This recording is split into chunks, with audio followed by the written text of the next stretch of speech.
In 2077 in the United States, TV and radio newscasts announce that the president is missing and nukes could be dropped soon. However, at a party, the host turns all devices off and asks people to have fun. In the garden, Cooper entertains the kids with his cowboy act. After the show is over, Cooper watches in horror as a bomb falls in the city with a huge explosion, bringing the world to an end. The shockwave soon hits the house and breaks the windows, so everyone panics and starts running.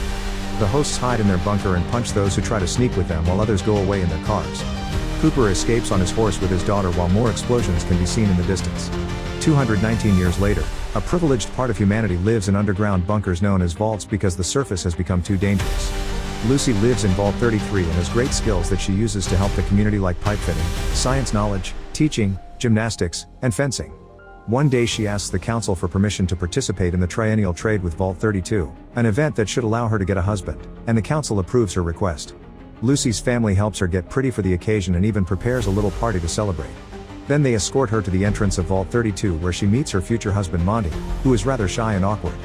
Monty joins Vault 33 and after a ceremony to make the marriage official, the families enjoy the party. While everyone is distracted, Monty and Lucy go to their room and quickly get down to business. Meanwhile, Lucy's brother Norman visits Vault 32 and is shocked to see a dead field of wheat. He enters the nearest house and notices it's a mess, as if someone ransacked it.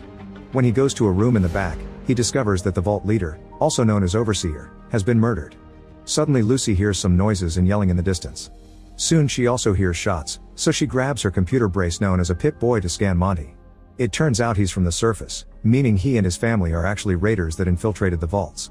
After raiding 32, they pretended to be locals to gain access to 33. Monty attacks Lucy and a fight ensues, which results in Monty throwing Lucy against the oven before grabbing a knife. Lucy soon recovers and attacks to get the knife from him, yet Monty quickly overpowers her and manages to stab her. At that moment the alarm goes off and Monty gets distracted, so Lucy uses the chance to knock him out with a blender. Afterward Lucy gets an injection and leaves her room, only to discover many of her loved ones have been killed and this vault is being raided too. She gets some weapons and goes outside, killing a raider in the way. The party has become a battleground as the locals fight the raiders with both sides losing more and more lives every second. One raider even gets caught at the door and crushed. Lucy carefully moves around, shooting raiders when she has the chance. Norman almost gets killed too, but Lucy shoots the attacker first then makes Norman hide. At that moment Monty finds her and tries to kill her, but Lucy's dad Hank knocks him down from behind and then continues hitting him before drowning him in a barrel of pickles. Then Hank and Lucy run to the corridor that connects the vaults and find the raiders have taken a bunch of hostages. Raider leader Moldaver makes Hank choose between Lucy and the hostages, so Hank chooses Lucy. He locks her in a closet and the raiders knock him out with tranquilizers. Moldaver tells Lucy that she looks like her mother before leaving with Hank and the other raiders to the surface.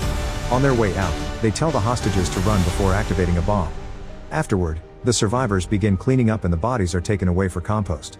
Lucy uses a stapler on her stab wound then joins the assembly to ask for a search party to find her dad. However, everyone refuses because the surface is too dangerous. Noticing his sister won't give up, Norman convinces gatekeeper Chet to open the door for her in secret. Chet wants to go with Lucy, but she tranquilizes him and says goodbye to Norman before finally stepping out. This is the first time she sees the outside, so she's overwhelmed by the strong sunlight, the ruins of what used to be a city, the bodies everywhere, and the vastness of the ocean. Somewhere else on the surface, Max is training with the Brotherhood of Steel, an organization whose goal is to preserve advanced technology and regulate its usage because they don't believe humanity can be trusted with it. They acquire technology to prevent another apocalypse. Max is often bothered by the other cadets, who like to beat him up for fun. In class, the teacher also hits him when he fails to answer a question. One afternoon, a bunch of aircraft land on the training ground and the students get to see knights wearing T-60 power armor, which makes them hope they can be like that one day. Moments later after the knights settled down, Max and his best friend Dane sneak around to look at the armors up close and Max remembers the day he met a knight as a kid, which inspired him to join the Brotherhood. Sometime later, Max learns that a bunch of cadets have been chosen to become squires and join the knights in the wild. This includes Dane, so Max is sad that he'll lose his only friend. The next morning, Dane screams when they put on their boots because someone has dropped razor blades in them, sabotaging their chances to leave. The leaders think Max did it, so they immediately take him away for interrogation. Max swears that he didn't do it and that he's loyal to the Brotherhood, willing to do anything necessary to help even if it's deadly. To his surprise, these words get him Dane's position as a squire. Afterward, Max attends a ceremony for his initiation. A knight heats up the metal hand and touches Max's back, leaving the mark of the Brotherhood as a scar. Then he joins a mission debrief. They must find a wanted man who escaped the Enclave, a paramilitary organization seen as the direct continuation of the US government. The group is given a picture of the man and his dog companion while they learn he's stolen a very dangerous object that must be retrieved to prevent a tragedy. Max is assigned to a night and leaves in an aircraft, excited to get started. Elsewhere, a group of bounty hunters approach a fortress and kill the guard outside. They make it to the cemetery because they're searching for a notorious bounty hunter who has been held captive for several years. Apparently this hunter is kept buried alive, and once a year the fortress leader digs him up, cuts off a few pieces, and buries him again. As they look around, they find a grave with a pair of 4 bags attached and tubes emerging from the dirt. The bounty hunters realize this guy is a ghoul, which is the name given to mutated humans. Then the group digs up the coffin and places the chicken in front of it as a test to check if the ghoul is mad or not. When they open the coffin, the ghoul emerges and it's revealed to be Cooper. He playfully picks up the chicken and the group proposes they work together to secure a large bounty, which is the same guy the Brotherhood is after. They know the man is going to California to look for Moldaver, pointing out Cooper used to be from there. However, Cooper takes offense to the mention of his past and immediately attacks, killing 2 of the hunters and wounding the third one, who he throws into his old grave before leaving. A flashback then shows that in the Enclave, Dr. Wilzig helps with the dog breeding program.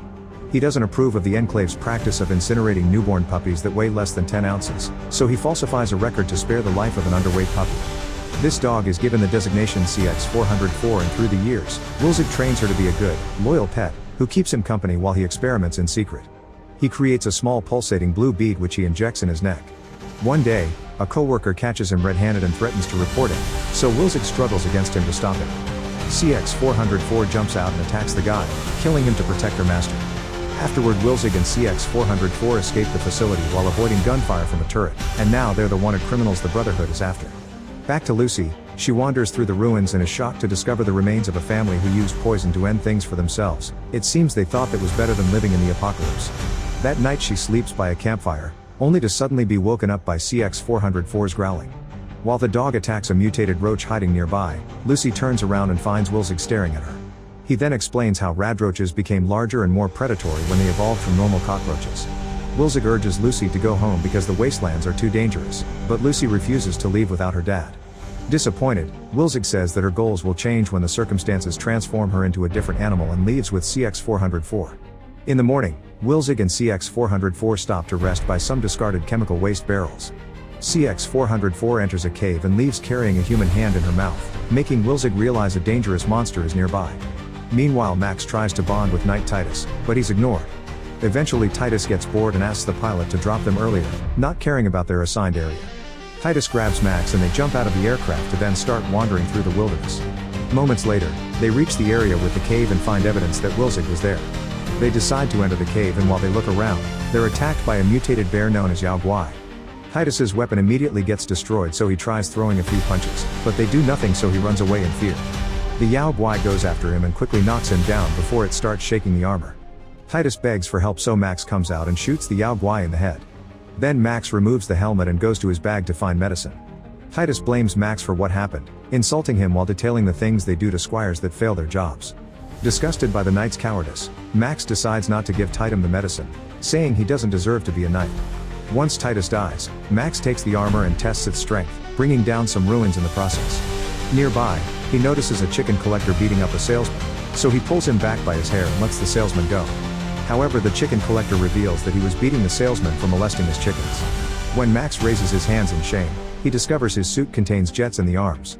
After lots of walking, Lucy makes it to the Philly marketplace, but nobody answers her questions when she asks about her dad. Suddenly she sees some vault tech in a shop and goes inside to ask the clerk where she got it, but the clerk gets scared when Lucy mentions Moldaver and kicks her out. On her way out, Lucy bumps into Wilzig, who can tell she's from Vault 33 and starts naming all he knows about it before asking her to go home again. Before Lucy can ask how he knows all that, Cooper shows up, not caring about Philly's ban on ghouls. The clerk also comes out and explains she's been paid to transport Wilzig out of Philly, so Cooper shoots him and makes him lose a leg. Everyone rushes to hide and the clerk announces she'll pay 1,000 bottle caps to whoever can kill Cooper. A gunfight ensues as the locals open fire, determined to kill Cooper for the reward. However, since he's a ghoul, Cooper isn't affected much and goes around killing his enemies without trouble. Lucy uses the distraction to sneak back into the shop and finds Moldaver's name on the clerk's log. She also finds a gun on the wall and takes it for herself. Outside, Cooper brings down the clerk, but when he tries to capture Wilzig, he's jumped on by CX-404, so Cooper stabs her. Then Lucy comes out and shoots Cooper with a tranquilizer, which does nothing to him. Cooper tries to shoot back, but at that moment Max shows up and pushes her out of the way. He tells Lucy that Wilzig is important, asking her to protect him while he fights. Lucy and the clerk rush to drag Wilzig into the shop while Max goes after Cooper, causing some damage in town as he figures out how to use the armor's weapons. In the shop, the clerk uses a machine to cut off a bit more of Wilzig's leg and gives him a metal prosthetic. Then she tells Lucy that Wilzig must be taken to Moldaver, so Lucy agrees to escort him, hoping it'll take her to her dad. While the duo escapes, Cooper and Max continue to fight on the streets. Unfortunately, Max is still having trouble controlling the armor, and Cooper cuts a cable on the back that makes Max float. Cooper then hits him with a rope and sends him flying, so Max wanders in the sky until he crash lands a few miles away from there. Afterward, Cooper heals CX-404 and starts following her as she looks for her master. A few hours later, Wilzig asks Lucy to stop to rest, only to suddenly announce he's self-deleting with poison. Before he dies, he tells Lucy to take his head to Moldaver and change the future. Seeing no other choice, Lucy swallows her disgust and begins cutting. Eventually, Cooper and CX-404 reach this area, but the only thing left is Wilzig's headless body. After taking some medicine, he and the dog start following Lucy's footsteps on the sand. Meanwhile, Lucy continues to travel while carrying the head. When she stops to camp, she takes a closer look and a spark keeps hitting her fingers whenever she touches Wilzig's neck. Just in case, she puts a tracker inside the nose. Elsewhere, Max is trying to fix the suit when a message from the base comes through the radio. Max imitates Titus' voice and says his squire is dead, but when the leaders say they'll send him another one, he panics and destroys the radio. Afterward, he returns to the marketplace to buy the parts he needs, but since he doesn't have enough money, he has no choice but to sell some teeth. When he returns to the armor, Max finds it surrounded by raiders. He tries to fight them off, but there are too many of them and quickly overpower him, leaving him beaten on the ground. Refusing to give up, Max grabs some tools and tries again, knocking out 2 of the guys. In the struggle with the others, the raiders push him into the armor and he accidentally crushes the skull of an enemy, so the remaining one runs away. At that moment, a Brotherhood aircraft flies by to drop Thaddeus, the new squire. Max has no choice but to put on the armor and pretend to be Titus. Thaddeus believes him and they leave together. Since Thaddeus is one of the guys that used to bother Max, now Max can have his revenge by making him do all kinds of menial tasks like climbing trees to get apples. Eventually, they also find Wilzig's body and begin following Lucy's trail. While they walk, Thaddeus shares he used to be the main victim of his classmates, and when Max arrived as the latest newbie, Thaddeus redirected the attention to him, but he feels very bad about it.